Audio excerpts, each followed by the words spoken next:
Popular memory paints the American Revolution as a series of calculated maneuvers by disciplined patriots.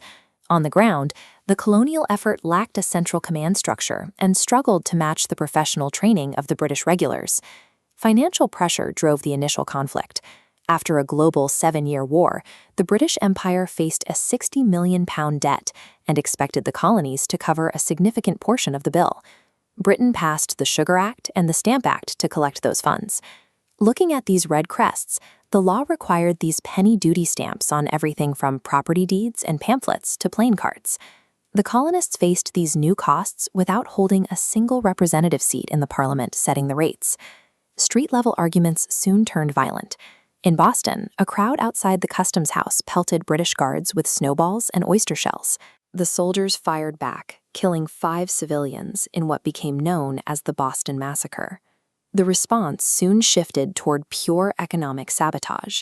In December 1773, members of the Sons of Liberty boarded a merchant ship and dumped 10,000 pounds worth of tea into the harbor. Britain retaliated by revoking the Massachusetts Charter and stationing 3,000 troops in Boston, placing the city under military rule. This use of military force to resolve a bureaucratic dispute pushed the previously divided colonies toward the First Continental Congress. Rather than restoring order, the occupation of Boston provided a common cause for those previously on the fence. The shooting war began without a central strategy. At Lexington and Concord, British troops attempting to seize rebel supplies met local militias. In the confusion, a single shot rang out, and the war was underway.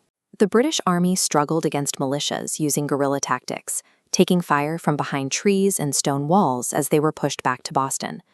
Rebel leadership faced constant friction. Benedict Arnold and Ethan Allen spent the hours leading up to the capture of Fort Ticonderoga arguing over who held command, eventually storming the fort together while the garrison slept.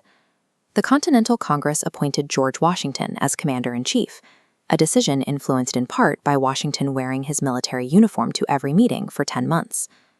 Early American survival relied on a mix of local knowledge and British hesitation. The unpredictability of these amateur forces caught the professional regulars off guard. At Bunker Hill, the rebels proved they could stand against disciplined ranks. They repelled 2 British charges and inflicted 1,000 casualties before running out of ammunition. To end the siege of Boston, Washington's men moved 120,000 pounds of artillery from Fort Ticonderoga. They dragged the cannons 300 miles across frozen terrain to positions overlooking the city. Thomas Paine's pamphlet, Common Sense, shifted the political landscape. This title page shows it was addressed specifically to the inhabitants of America, advocating for a total break from the British Crown. By July 1776, Congress formalized that break with the Declaration of Independence. These signatures represent the moment the delegates collectively committed to forming a new nation. The legal declaration changed the terms of the conflict. By claiming sovereignty, the colonies invited a war that could only end in total victory or total defeat.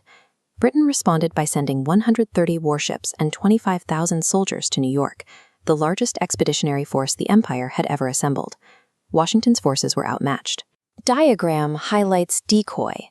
The British used a decoy attack to mask a flanking maneuver that trapped the Continental Army against the East River. An American surrender in Brooklyn would have ended the revolution in weeks. Washington and the members of Congress faced execution for treason if captured. Instead of attacking, the British paused to dig siege trenches. This gave time for a heavy fog to roll across the water. Fog rolls in on screen.